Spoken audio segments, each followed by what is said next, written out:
Fala aí, gente!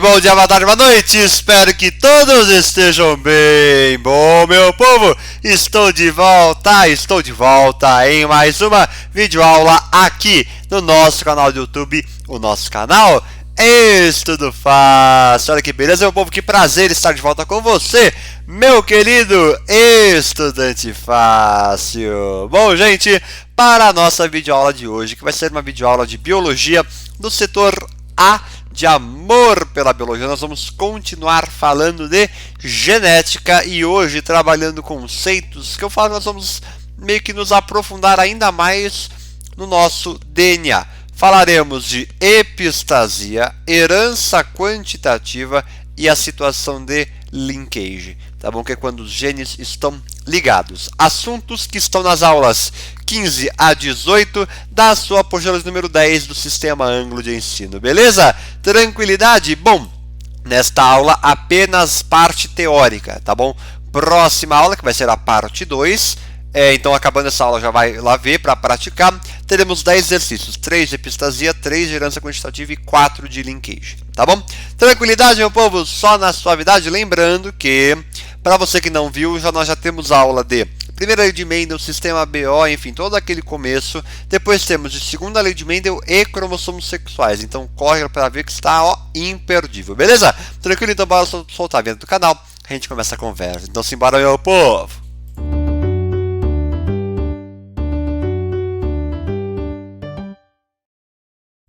Aê, meu povo, tô de volta. Bora lá? Simbora, partiu estudar? Então vamos embora. Bom, começo falando de epistasia e já deixo tudo aqui bonitinho. Vamos lá. Por onde nós começamos em epistasia? O que é importante a gente pensar? O que é epistasia? Ela vem da segunda lei de Mendel. Lembrando, segunda lei de Mendel, proporção fenotípica 9:3:3:1. Fechou? Só alegria. Ok. E aí, o que a epistasia traz, né, como proposta, na verdade? É um caso em que os alelos de um gene impedem a expressão dos alelos de outro par, que pode ou não estar no mesmo cromossomo. Fenômeno chamado de epistasia. Ou seja, quando eu tenho um alelo de um gene que vai fazer o quê? Inibir a ação do outro. Ok. Fechou. E aí nós chamamos aquele que inibe, né, que tem a ação inibitória, de alelo epistático. E aquele que sofre a inibição é o alelo hipostático. Beleza? E, inclusive, voltando aqui agora que eu me lembrei de um negócio, para você que ainda não é inscrito no nosso canal do YouTube, o nosso canal Estudo Fácil, já se inscreve, deixe o seu like, ative as notificações, também compartilhe com seus amigos para que eles venham estudar conosco, beleza? E também não se esqueça de seguir o nosso Instagram, @estudo.fácil, fechou? Tranquilo? Agora sim, vamos voltar para a aula. Bom, então vamos lá. Epistasia, quando um alelo de um gene inibe a ação do outro, e aquele que inibe é chamado alelo epistático, e aquele que sofre a inibição hipostático. Fechou. Se este alelo epistático atuar em dose simples, ou seja, com apenas uma letra, ele é chamado de alelo dominante, de epistasia dominante, que aí ele depende só dele para dominar e já inibir a ação do outro. Tá bom? Porém, se precisar expressar em dose simples, epistasia recessiva. Beleza? Um caso comum é o dos cachorros. Que nem, por exemplo, nós temos como alelo epistático, ezinho, que quando em dose simples, em dose dupla, acaba inibindo a ação de outros genes. Por exemplo, eu tenho este daqui, com pelagem dourada e focinho marrom, que é ezinho, bezinho. Agora, este que é ezinho, bezão alguma coisa, também é dourado porque tem o ezinho, ou seja, o ezinho inibe a ação de outros alelos de outros genes. Porém, tem um focinho preto, porque aí vai do bezão alguma coisa. Tranquilo? Numa boa, espero que sim. Aí esses daqui, que não tem o ezinho em dose dupla, acabam tendo a pelagem conforme a sua composição cromossômica. Tá bom? Tranquilidade? Então bora seguir aqui, Vamos lá. Esqueci de colocar as animações. Tá tudo uma beleza aqui, hein? Agora sim, vamos lá. Vamos deixar tudo muito claro na nossa cabeça, que é super importante, tá bom? Então tem que ter até esse GIF aí, de você entender tudo, então vamos com calma. Este quadro, segundo a lei de Mendel, uma parental duplo heterozigota e uma parental dupla heterozigota. Beleza. Proporção fenotípica 9:3:3:1. 9 os dois dominantes, 3 um dominante e outro recessivo, 3 o outro dominante e o outro recessivo, 1 os dois recessivos, tá bom? Porém, epistasia dominante quando o azão é epistático, ou seja, é uma epistasia dominante, sendo o azão expresso em dose simples, já consegue inibir a ação de outros alelos, tá? Nós temos a proporção fenotípica de 12 para 3 para 1. Por qual motivo? Atenção, este 9 aqui, ó, vamos supor que ele já vai entrar nessa condição de epistasia, tá bom? Porém, nós vamos juntar mais este grupo aqui, ó, que é o dominante azão alguma coisa. Então a proporção fica 12 para 13 para 1. Basicamente, é como se este grupo dos 9 se juntasse com este grupo dos 3, sendo Vzão, neste caso, epistático. Tranquilo? Numa boa? Então, beleza. Então, proporção fenotípica, 12 para 3 para 1. De boa? Tranquilo. Epistasia recessiva, ou seja, azinho em dose dupla é epistático. Ou seja, não basta azinho já ser epistático recessivo. Tá bom? Azinho epistático, como que vai ficar esta questão aqui, ó? Vou apagar esta e esta daqui para eu mostrar, ó.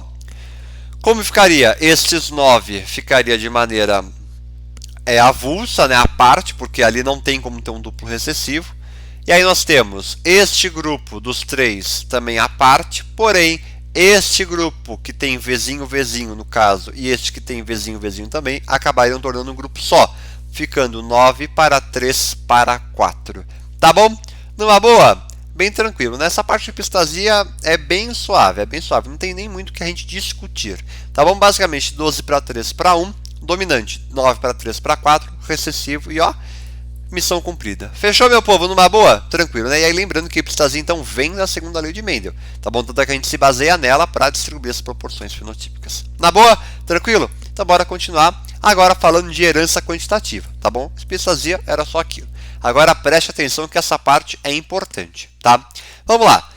O que é importante a gente pensar de herança quantitativa? A definição de herança quantitativa, porque quando a gente fala quantitativa, a gente consegue medir, ou seja, é uma interação gênica na qual 2 ou mais pares de genes não alelos apresentam seus efeitos, faltam um S, somados em relação a um mesmo caráter, ou seja, é possível que a gente meça esses caráteres, estas heranças, digamos assim, ó, de modo a resultar na manifestação de um fenótipo com diferentes intensidades. Ou seja, eu consigo medir a altura de uma planta, um peso de um fruto e tudo mais. Isso vai envolver herança quantitativa, tá bom? Isso que é importante ficar na cabeça. Sempre elas vão adicionar sobre um fenótipo mínimo, tá bom? Então nós temos um mínimo, né? Vai somando, ei, festa! Não, não é. Nós temos um mínimo estabelecido que o próprio exercício normalmente te dá, e aí você vai sempre adicionando sobre ele. Adicionando quanto? A contribuição de cada gene aditivo. Já vamos chegar lá. Vamos lá. Outra coisa importante. Sempre o número de fenótipos é igual ao número de alelos mais 1. Ou seja, se eu tenho 7 fenótipos, eu tenho 6 alelos arranjados em 3 pares de genes. Tá bom? Isso é importante a gente entender, tá? Já vou falar sobre isso. E aí nós temos uma fórmula para a contribuição aditiva por gene dominante, por alelo dominante. Tá bom? Isso é importante, ou seja, cada contribuição aditiva que vai ser adicionada perante o fenótipo mínimo se deve graças aos alelos dominantes. Tá? Isso é importante a gente entender. Que é essa fórmula aqui, ó. Parental máximo menos a parental mínima sobre o número de alelos vai ser igual a x, unidade de medida, por gene aditivo. Ou seja, se eu tenho x gramas por gene aditivo. Então, às vezes eu tenho, num caso lá, 15 gramas por gene aditivo. E aí eu vou acabando adicionando tudo bonitinho, tá bom? Já vou fazer um exemplo com vocês sobre isso, tá?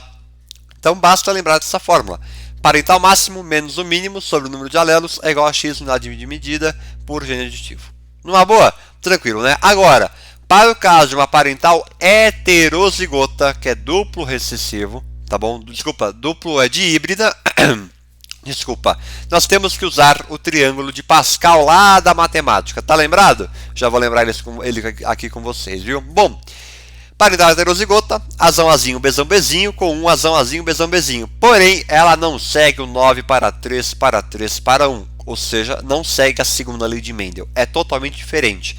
Por quê? herança quantitativa, como está envolvendo tamanho, peso, digamos assim, você acaba não tendo uma proporção de 1/4 para cada um. Não necessariamente, entendeu? Por isso que a gente consegue medir, consequentemente, diferentes fenótipos, tá? Então isso que é importante. Vamos lá.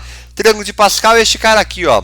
Tá lembrado? Olha que beleza. Na matemática a gente começa sempre com o número 1 aqui em cima, ó. Mas para a biologia nós tiramos este número 1. Começamos no 1 para 1 e vamos somando, vamos manter os extremos e somando os meios, ou seja, 1 mais 1, 2, repetiu 1.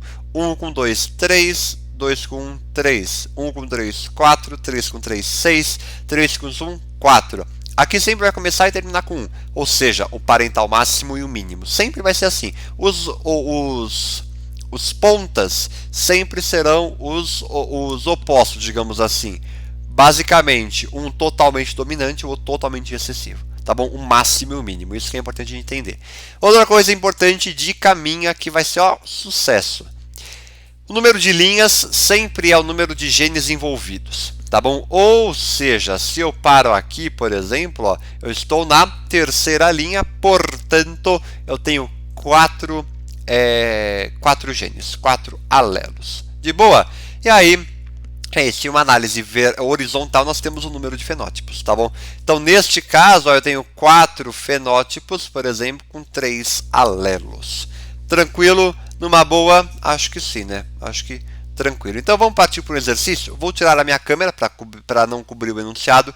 E aí eu já volto, meu povo. Vamos que vamos. Ó, vamos tentar entender basicamente essa situação. Ó, Federal de Viçosa nos diz o seguinte.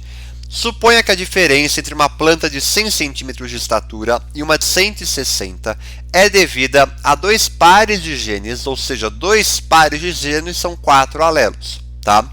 Iguais e aditivos. A planta de 160, ó, é duplo homozigoto dominante, é um máximo, parental máximo, digamos assim. E a de 100 centímetros é duplo homozigota recessiva. Aqui a gente consegue tirar o quê? A contribuição aditiva de cada gene, tá bom? E aí ele nos pergunta a proporção fenotípica esperada na geração F2. Bom, vamos lá. Primeiro, tenho esta parental, tá bom? Sendo a dupla homozigota dominante 160 centímetros e a dupla recessiva 100 centímetros. Beleza. Contribuição, e aí a parental deu isso. F1, 100% heterozigota, cruzei com elas, vai dar F2, que é isso que eu quero. Vamos lá. Contribuição aditiva de cada gene. P máximo menos P mínimo sobre o número de alelos vai dar X contribuição por gene aditivo, tá? Parental máximo 160 menos 100, que é a mínima, sobre 4. Como que eu sei disso? Ó, ele passou, que são 2 pares de genes. Se nós temos 2 pares, nós temos 4 alelos no total, tá bom? E aí eu fico com 60 sobre 4, que vai dar 15. Ou seja, para cada alelo dominante no próprio genótipo da planta, eu vou acrescentando 15 centímetros, tá bom? Já vou montar isso aqui com vocês, tá bom? Bom, e aí eu sei que ó, uma F1, que é 100% heterozigota, Azão Azinho, Bzão Bzinho, nós temos ela sendo de 130 centímetros. Por qual motivo? Pega o mínimo, Azinho Azinho, Bzinho Bzinho. Eu tenho um alelo dominante, tenho 2 alelos dominantes, ou seja, ali eu vou acrescentar mais 15 e mais 15, porque eu tenho o Azão e eu tenho o Bzão. Sendo que 2 alelos eu vou acrescentar 2 vezes o valor da contribuição de cada alelo, tá bom? Isso que é importante ficar na cabeça. Sendo assim, eu vou adicionar sobre o fenótipo mínimo, são 100 mais 15, 115, mais 15, 130. Então, esta parental da F1 tem 130 centímetros, beleza. Vou cruzar, chego numa parental, né, de híbrida, basicamente, e aí eu faço o grau de heterozigosidade, aqui eu tenho 2/4 com 2/4, penso no denominador 16. E aí eu vou pensar, é 9 para 3 para 3 para 1? Não. E aí você se assusta porque você já estava indo por este caminho. Porém, não é. Preste atenção por quê. Primeiro, a gente está mexendo com herança quantitativa e não tem como ser. Logo, vamos recorrer ao triângulo de Pascal. Beleza. Como nós temos 4 alelos, eu vou até a 4ª linha. Então, ó, 1, 2, 3, 4. 4ª linha, espero 5 fenótipos, tá bom? Lembrando que o número de fenótipos é igual ao número de alelos mais 1. Beleza? Logo, os extremos são os opostos, né? É isso que eu falo. Este daqui é o máximo, este daqui é a parental mínima, e no meio eu vou tendo a variação devido à contribuição de cada alelo aditivo. Beleza. Neste daqui, ó, por exemplo, vou diminuir 15, 145, 130, 115. Quais são os genótipos possíveis para cada caso, digamos assim? Nos opostos, e aqui fica, ó, 1 em 16, 4 em 16, 6 em 16, 4 para 1. Tá bom? Então, essa proporção aqui que está no triângulo de Pascal é a proporção fenotípica. Isso que é importante, tá? Bom, aqui, ó, azão, azão, bezão, bezão. Aí aqui pode ser azão, azão, bezão, bezinho, azão, azinho, bezão, bezão. O que importa é que aqui nós temos que ter 3 genes aditivos, 3 alelos, né? Aqui tem que ter 4, aqui tem que ter 3, aqui tem que ter 2, e aqui tem que ter 1, e aqui não tem que ter nenhum, porque é o mínimo. Beleza? Numa boa? Tranquilo? Então, uma questão importante, tá bom? Nós vamos mexer com isso na aula de exercícios, então ó, tem que ficar atento. Tranquilo, meu povo? Numa boa? Qualquer dúvida me mande pelo Insta, @estudo.fácil. Fechou? Numa boa? Então bora seguir agora para falar de linkage. Então vem comigo e agora eu vou voltar minha câmera, mas antes eu vou até tomar uma água. Vamos lá, meu povo. Já voltei aqui, mas vou tomar uma água. Beleza. Sucesso, meu povo. Vamos lá. Linkage. Os genes estão ligados. Henrique brincou. Não, estou falando a verdade. Ó. Então vamos lá, quando 2 ou mais pares de genes alelos se localizam no mesmo par de cromossomos homólogos, ou seja, estão no mesmo par. O que? Quando nós tínhamos em segregação em cromossomos diferentes, nesses estarão no mesmo par, tá bom? Neste caso, se não ocorrer permutação, os genes não se separam na meiose. Já vou falar sobre a permutação, tá? Então lembrando, ó, este caso é uma segregação independente, 2N igual a 4, com os genes em cromossomos diferentes, tá bom? Isso aqui é importante. Agora, se estiver ligados, nós teremos esta configuração aqui, ó. Lembrando que neste caso é um 2N igual a 4 e aqui um 2N igual a 2. Tranquilo? Numa boa? Espero que sim, só parte conceitual aqui, né? Vamos lá, crossing over. O que é isso?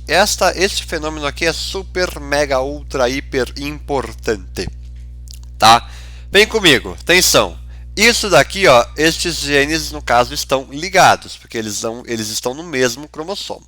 Ok, Henrique, já entendi esta parte, estou tranquilo quanto a isso. Fechou então, vamos seguir. Espera aí que eu mudei de tela aqui. Na prófase 1, quando eu dei aula para vocês de mitose e meiose, eu falei que os cromossomos podem se parear e fazer uma troca, ou seja, um crossing over, que é o chamado. Ou seja, esta parte aqui, ó, vai vir para cá no cromossomo rosa e esta parte do rosa vem para o azul. Eles vão trocar partes homólogas. Henrique, entendi. O que causa isso? Variabilidade genética. Isso é importante. Tá bom? Então aqui eu fico azão, bezinho, porque este bezinho que estava no rosa veio para o azul e o bezão que estava no azul veio para o rosa. Isso é importante. E isso é o crossing over. Fechou? Uma boa? Seguindo, então. Qualquer dúvida, me mande lá no Insta, tá? Aqui, ó, outra coisa também importante.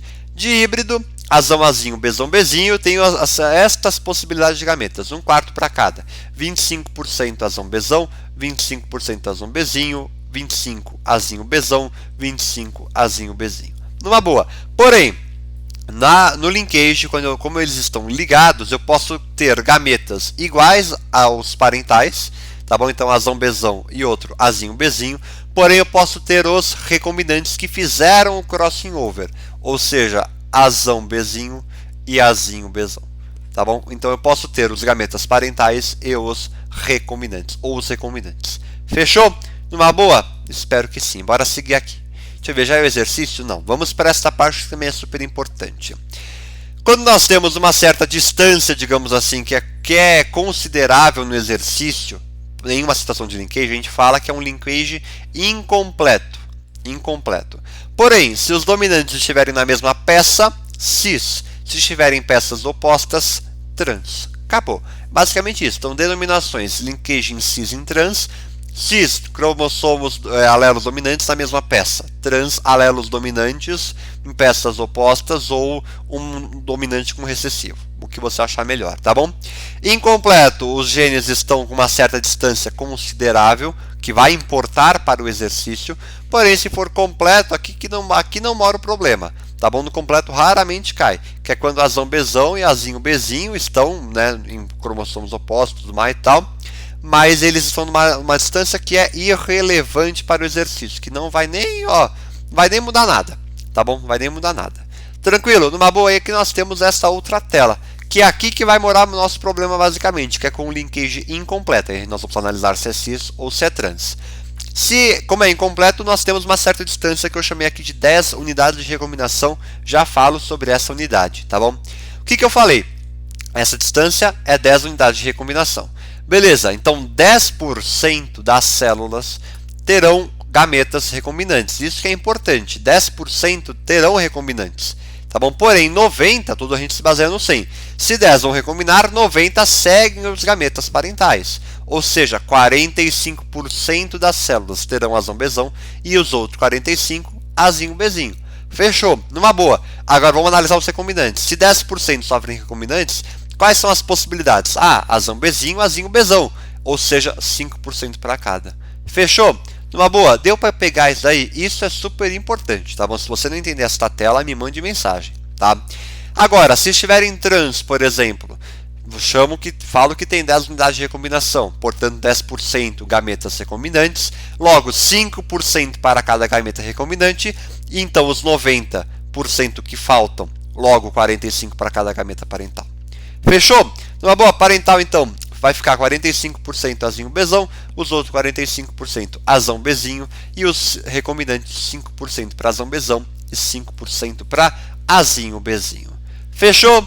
Numa boa, tranquilidade? E aí aqui eu afirmo para você que a taxa de gametas da geração parental define a frequência de genótipos da geração F1. Isso é super importante, tá bom?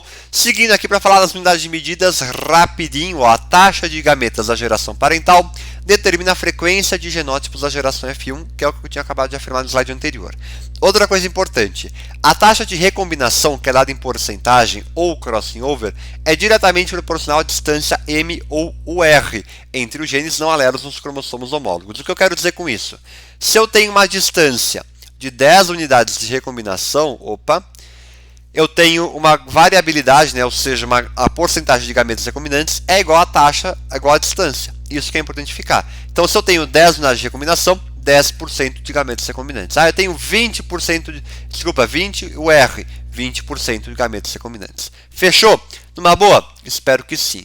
M, quais são as unidades? Morganídeos, em homenagem a Thomas Hunt Morgan, que é o cara que descobriu tudo isso, ou UR, que são as unidades de recombinação. Tá bom? Caso importante, que é mapa cromossômico, que nós vamos fazer isso nos slides de exercício. Tá bom? Vamos lá, por exemplo, eu tenho um caso em que AB tem esta distância, B e C tem esta distância, e A e C tem esta distância aqui, que o exercício passou, por exemplo. O que a gente tem que pensar? Quanto mais longe, eles estão mais distantes. Henrique brincou. Verdade. Ou seja, A e C, eles estão bem distantes. A e C estão bem distantes. Agora, B e C, B em relação a C está perto, porém A em relação a B está um pouquinho longe. Então a gente tem esta configuração aqui no cromossomo. Olha que beleza, A, B e C. Tranquilo? Tudo isso a gente se baseia pelas distâncias, que estarão em porcentagem ou unidade de recombinação. Tá bom? Coisa importante, dica, começa sempre pela maior. Tá bom? Começou pela maior, é lucro garantido. Fechou? Uma boa? Agora vamos fazer um exercício para a gente entender tudo isso. Tá bom? Tem este e mais um de alternativa e depois a gente já encerra e parte o exercício. Tá bom? Vou tirar minha câmera e já volto. Vamos lá. Atenção. Federal de Viçosa de novo. Nas plantas de ervilha, as vagens verdes são dominantes. Nas vagens amarelas, são dominantes nas vagens amarelas. E as plantas altas são dominantes sobre as plantas curtas. Tá bom. Um cientista cruzou uma planta de ervilha azão-azinho, cezão-cezinho, com uma planta de ervilha azinho-azinho, cezinho-cezinho e produz a seguinte descendência. Tá bom. Analise os dados e explique os resultados por ele obtidos. Bom, basicamente, a célula, como não quer se arriscar, sempre aqueles que tiverem maior número no F1 são os gametas parentais. Aqueles que tiverem menor número são os gametas recombinantes. Tá bom? Isso que eu quis dizer. Como a célula não quer se arriscar, ela se previne e acaba não tendo crossing over em todas as células, tá bom? Então, estas daqui são as recombinantes. Beleza. Tenho esta parental, chego numa F1 basicamente representada por estes genótipos com estes números, digamos assim, com estes resultados, com estes descendentes, tá bom? Fechou? Numa boa. Ok. Seguindo, o que eu consigo pensar? Que, como estes dois aqui ó, são a parental, eu sei que Azão e Czão estão na mesma peça. Logo, é um linkage incompleto, porque tem uma distância, ou seja, teve uma variabilidade aqui, ó, não tem a mesma distância, porque se tivesse todo o mesmo número, né, tudo igual, seria completo, porque não tem como ter variabilidade ali, não tem como ter crossing, logo não tem variabilidade, tá bom? Então, o linkage incompleto inciso. Ok. Se eu tenho um total de 1566, preciso descobrir a taxa, né, a distância entre os genes. Vamos pensar o seguinte, se eu sei que isto daqui corresponde a 100%, os recombinantes que somam 94 corresponde a x%. X% esse que representa o quê? A distância entre os alelos. Olha que beleza. 6 unidades de recombinação. Se eu sei isso, numa boa, porque aí eu consigo responder o quê? 6% é recombinante, logo 3% para Azão Czinho e 3% para Azinho Czão, e o restante é parental. Ah, Henrique, entendi. Ou seja, 100 menos 6, 94. Vou dividir 94 em 2 para cada gameta parental. 47% Azão Czão, 47% Azinho Czinho. E agora, para os recombinantes, 3% para cada. Fechou? Numa boa, eu chego nesta proporção aqui. Ó. Essa aqui é basicamente a minha resposta. Olha que beleza, basicamente isso. Deixa eu ver, acabou? Acabou o exercício. E aí, alguma dúvida? Pegou como faz todo o processo? Isso é super importante entender, tá bom? Qualquer dúvida me mande lá pelo Insta, @estudo.fácil. Fechou? Tranquilidade, meu povo? E para encerrar, vamos fazer este outro exercício aqui que envolve distância, né? Aquela parte de estar mais longe, estar mais perto e tudo mais. Vem comigo. A taxa ou frequência de permutação entre pares de genes que estão ligados é constante e depende da distância que esses genes se encontram uns dos outros. O geneticista imaginou que seria possível construir mapas gênicos que mostrariam a distribuição dos genes ao longo do cromossomo e as distâncias relativas entre eles. O quadro a seguir mostra um exemplo desse tipo de mapa gênico. Com base nas informações contidas no quadro, é possível afirmar que os valores corretos para as taxas de permutação em x e y são, respectivamente, bom, o que eu posso falar? B e C estão muito perto. Ó, B e C estão muito perto. Logo, essa distância entre B e C é 5%. Y vale 5%. Agora, vamos ver A e B. Ó. A em relação a B. Basicamente, A em relação a B, 10 para 30, 20. Essa distância entre eles é 20%. Logo, alternativa E de elefante. Olha que beleza. Que questão simples. É uma questão assim, que se cair na tua prova do vestibular, do teu simulado, enfim, é para você acertar de primeira. Tá bom? Beleza? Numa boa, meu povo. E ó, querendo ou não, a resposta já até estava na tabela, ó, porque a distância entre A e B, essa x, é a mesma que A e B, ó. É a mesma que essa daqui. E a distância entre B e C, ó, desculpa, entre B e C, que é essa daqui, é essa daqui. Olha que fácil. Então já estava na tabela a tua resposta, só basicamente entender, lembrar e ó, responder com categoria. Fechou? Antes de encerrar, quero mostrar 2 dicas do dia que eu já postei lá no Insta, tá bom? Para você que não segue, vai lá seguir, porque é super importante. Posto toda quarta-feira uma dica do dia. Postei sobre linkage que está explicando tudo dessa matéria, então vai lá salvar, porque vai te ajudar para a prova, tá bom? Então salve, estuda, manda para os amigos que vai ser, ó, só alegria, tá bom? E postei também sobre herança quantitativa, então, ó, corre lá porque tá super legal e vai te ajudar pra caramba a estudar. Fechou, meu povo? Numa boa, então tá aqui, ó, herança quantitativa e linkage, tudo bonito. Manda pros colegas, manda pros amigos, pra todo mundo ir bem na prova, todo mundo se salvar e ó, só alegria. Fechou, meu povo? Então é isso, agradeço demais a sua atenção e nos encontramos então na próxima videoaula, que será de exercícios sobre tudo que vimos agora. Fechou, meu povo? Então é isso, um grande abraço, fiquem bem, bons estudos, muito obrigado e até mais, meu povo!